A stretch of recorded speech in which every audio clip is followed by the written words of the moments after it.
ధూళినైన నన్ను దూతగా నిలిపావు. ఎన్నిక లేని నన్ను ఏలికగా చేశావు. ధూళినైన నన్ను దూతగా నిలిపావు. ఎన్నిక లేని నన్ను ఏలికగా చేశావు. భూమి విరిగి ఫలమిచ్చెను, మేఘమిరిగి వర్షమొచ్చెను. రొట్టె విరిగి వృద్ధి చెందెను, నన్ను విరిచి వాడుకోమయ్యా.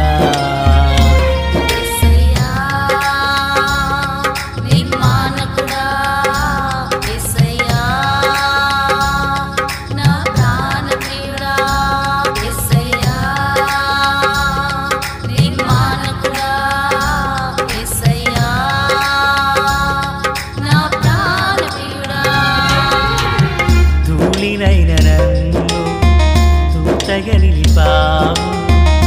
ఎన్నిక లేని నన్ను ఏలికగా చేశావు. ధూళినైన నన్ను దూతగా నిలిపావు. ఎన్నిక లేని నన్ను ఏలికగా చేశావు. ప్రభువైనటువంటి యేసుక్రీస్తు వారి పరిశుద్ధమైన నామములో తండ్రి అయిన దేవాది దేవునికి నిత్యము స్తుతియు స్తోత్రములు, మహిమయు ఘనతయు ప్రభావములు యుగయుగములు ప్రభువునకే చెల్లునుగాక. ఆత్మీయులారా, బాగున్నారు కదా? దేవుని మహాకృపను బట్టి మరోసారి మనం ఇలాగున కలిసి దేవుని వాక్యమును ధ్యానించే కృపాభాగ్యం మహాదేవుడు మనకు అనుగ్రహించున్నారు. నేటి దినమున వాక్య ధ్యానం కొరకైన భాగము లేవియాకాండం 17వ అధ్యాయము ప్రియులారా 1 నుండి 12 వరకున్న వచనములు. 12వ వాక్యం. కాబట్టి మీలో ఎవడునూ రక్తము తినకూడదనియు, మీలో నివసించు ఏ పరదేశియు రక్తమును తినకూడదనియు నేను ఇశ్రాయేలీయులకు ఆజ్ఞాపించి తిని. ప్రార్థన. మహాపరిశుద్ధుడా, ప్రేమగల తండ్రి, కృపగల దేవా, స్తోత్రాలు. చదవబడి ఉన్న వాక్యము మీది, వినుచున్నవారు మీ వారు, మీ దాసుడనైన నన్ను పూర్ణముగా మరుగు చేసి దైవస్వరమును వినిపింపచేయండి. సియోనులో నుండి మీ కృపా కనికరములు తోడై నడిపించునుగాక. మేలు చేత నింపమని యేసయ్య మహోన్నతమైన నామంలోనికి ప్రార్థించిన మనవులన్నీ పొందియున్నామని నమ్ముచున్నాము మా పరమ తండ్రి. ఆమెన్. ప్రియులారా, బాగున్నారు కదూ? ఈ వాక్య భాగంలో మహాదేవుడు 3 విషయాలు తెలియపరుస్తూ వచ్చారు. ఒకటి, ఎవరైనాను దేవునికి బలి అర్పణ చేయాలి అనుకున్నప్పుడు వారు అర్పించు అర్పణ దేవుని గుడారం, ప్రత్యక్షపు గుడారము దగ్గర మందిరం ఎదుట దాన్ని యెహోవాకు అర్పణము అర్పించాలే కానీ దానిని పాలెములో కానీ అరణ్య భూమిలో కానీ వధించకూడదు. వధించినది అక్కడికి తీసుకురాకూడదు. అట్టి మనుషుడు కొట్టివేయబడునని 4వ వచనంలో తెలియపరచబడింది. దాని రక్తమును ఒలికించిన వాడు, అలాగునే దాని రక్తమును తినువాడు కూడా జనులలో నుండి కొట్టివేయబడును అని ప్రభు చెప్పారు. ఇక 7వ వచనం. వారు వ్యభిచారులై అనుసరించుచూ వచ్చిన దయ్యములు పేరట వధించినట్లు ఇక మీదట తమ బలి పశువులను వధింపరాదు అంటూ ప్రభువారు ఒక నిత్యమైన కట్టడను తెలియపరిచారు. అయితే ఈ బలి అర్పణము విషయంలో ఏ మనుష్యుడు కూడా పాలెములో కానీ అరణ్యములో కానీ అర్పించినది ప్రభువు యొద్దకు తీసుకురావద్దు అని చెప్పారు. దేవునికి స్తోత్రం. ప్రభు యొద్దకు తీసుకురావద్దు అని చెప్పారు మందిరానికి. ఆ తర్వాత ఇక చివరిగా చెప్పిన మాట ఏంటంటే, మీరు అలాగున అర్పించినటువంటి బలి అర్పణ విషయంలో ఏ మనుషుడైనా ఇశ్రాయేలీలే కానీ కుటుంబీకులలో కానీ పరదేశుల్లోనేమి ఒకడు దేని రక్తమును తినువానికి నేను విముఖుడనై ఉన్నానని 10వ వచనంలో చెప్పారు. అంటే దాని రక్తాన్ని తినవద్దు అన్నారు. ఎందుకు దాని రక్తాన్ని తినొద్దు అంటున్నారు? 10వ వచనం చదువుచున్నాను. మరియు ఇశ్రాయేలీల కుటుంబములలో నేమి నివసించు పరదేశులలోనేమి ఒకడు దేని రక్తమును తిన్నను రక్తము తినువానికి నేను విముఖుడనై జనులలో నుండి వాణ్ణి కొట్టివేయుదును అన్నారు. ప్రియులారా, వింటున్నారు కదా? అంటే రక్తమును తినకూడదు. ఉదాహరణకి మనం చికెన్ తెచ్చుకుంటాం. చికెన్ తెచ్చిన తర్వాత దాన్ని కడుగుకొని తింటాం.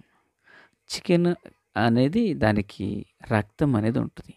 మటన్, చేప ఏదైనా మనం తెచ్చుకున్నప్పుడట దాన్ని రక్తము లేకుండా కడుగుకొని తినాలి అనేది ఇక్కడ మనకు అర్థమవుతుంది.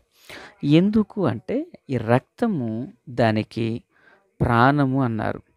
అయితే పిల్లరా, ఈ రక్తము మరి ఎందుకు దేవుడిచ్చారంటే 11వ రక్తము దేహమునకు ప్రాణం, నీ నిమిత్తము ప్రాయశ్చిత్తము చేయనట్లు బలిపీఠం మీద పోయిటకే దాన్ని మీకు ఇచ్చి తిని. వింటున్నారు ప్రియులారా? రక్తం అనేది ప్రాయశ్చిత్తము కొరకైనదే తప్ప తినడానికి కాదు. ఆ ప్రాయశ్చిత్తం ఎక్కడ జరగాలి? బలిపీఠం మీద రక్త ప్రోక్షణము జరిగినప్పుడు అప్పుడు ప్రాయశ్చిత్తం అనేది దొరికింది. అంతే తప్ప తినుటకు మాత్రం కానే కాదు. దేవునికి మహిమ కలుగునుగాక. అంటే ఒక వ్యక్తి బలి అర్పణం అర్పించినప్పుడు ఆ రక్తమును బట్టి ఆ మనుషునికి ప్రాయశ్చిత్తం అనేది కలుగుతుంది. అయితే పిల్లరా, ఇప్పుడు ఈ రక్తమును తినుట వలన ప్రాయశ్చిత్తం అనేది మనిషికి దొరకడం లేదు కదా. ఇప్పుడు కయ్యను హేబేలు అర్పణలు తెచ్చినప్పుడు హేబేలు అర్పించిన దానిలో ప్రియులారా బలి అర్పణలో రక్తం ఉంది కదా. రక్తము రక్షిస్తుంది. రక్తము దేహానికి ప్రాణమునయ్యుంది. యేసు ప్రభువారు కలువరి అనబడిన బలిపీఠం మీదకు శిబిరము వెలుపట ప్రియులారా ఆయన బలి అర్పణముగా చేయబడ్డారు. ఇప్పుడు ఆయన రక్తము మనల్ని ఏం చేసింది? హెబ్రీయులకు రాసిన పత్రిక 13వ అధ్యాయం 12వ వచనం. యేసు రక్తం ఏం చేసింది? కావున యేసు కూడా తన స్వరక్తము చేత ప్రజలను పరిశుద్ధపరచుటకై గవిని వెలుపట శ్రమ పొందెను. అంటే యేసు రక్తము ఒక మనుషుని ఏం చేసిందంటే పరిశుద్ధపరిచింది. హల్లెలూయా! యేసు రక్తము నన్ను పరిశుద్ధపరిచింది. ఈ పరిశుద్ధపరచు రక్తము యేసు రక్తం. అలాగే ఒక మనుషుడు ఒక బలి అర్పణము చేసినప్పుడు ఆ రక్తము ద్వారా తాను పరిశుద్ధపరచబడుటకు గాను తన పాపములు కప్పివేయబడి పాపములకు పరిహారమునందుటకైన అవకాశం దొరుకుతుంది. కనుక దీన్ని తినినట్లయితే పాప క్షమాపణ లేక మరి ఎలాగనో పరిశుద్ధత అనేది కలుగుతుంది? కలగదు కదా. కనుక పిల్లరా, ఈ రక్తం అనేది తినకూడదు. దేవునికి మహిమ కలుగునుగాక. ఒక మనుషుడు బలి పశువు యొక్క రక్తమును తినకూడదు. అదే బలి పశువు యొక్క రక్తం బలిపీఠం మీద దహించబడుట వలన ప్రోక్షించబడుట వలన తను పాపము నుండి విడిపించడానికి అవకాశం ఉంది. హల్లెలూయా! ఇది మొదటి మాట. ఇక రెండవ మాటను చూద్దాం. ఎఫెసీయులకు రాసిన పత్రిక 1వ అధ్యాయం ప్రియులారా 7వ వచనం. దేవుని కృపా మహదైశ్వర్యమును బట్టి ఆ ప్రియుని యందు ఆయన రక్తము వలన మనకు విమోచనమును అనగా మన అపరాధములకు క్షమాపణ కలిగి ఉన్నది. అంటే యేసు ప్రభు యొక్క రక్తం వలన మనకు విమోచనమును అపరాధములను నుండి మనకు విడుదల క్షమాపణ దొరికింది. స్తోత్రం కలుగునుగాక. యేసయ్య రక్తం మనకు క్షమాపణ దయచేసింది. యేసయ్య రక్తం మనలను పరిశుద్ధపరిచింది. యేసయ్య రక్తం మనలను పవిత్రపరిచింది. స్తోత్రం. నా దేవుని పిల్లరా, క్రీస్తునందు నాకు అత్యంత సన్నిహితులారా, కనుకనే భక్త పౌలు అంటున్నారు, ఇది దేవుని కృపను బట్టి జరిగింది, కృపా మహదైశ్వర్యమును బట్టి జరిగింది. మనము దోషముల నుండి అపరాధముల నుండి క్షమాపణ విమోచన కలిగింది. ఆమేన్. దేవునికి స్తోత్రం. తర్వాత మరొక మాట జ్ఞాపకం చేస్తున్నాను.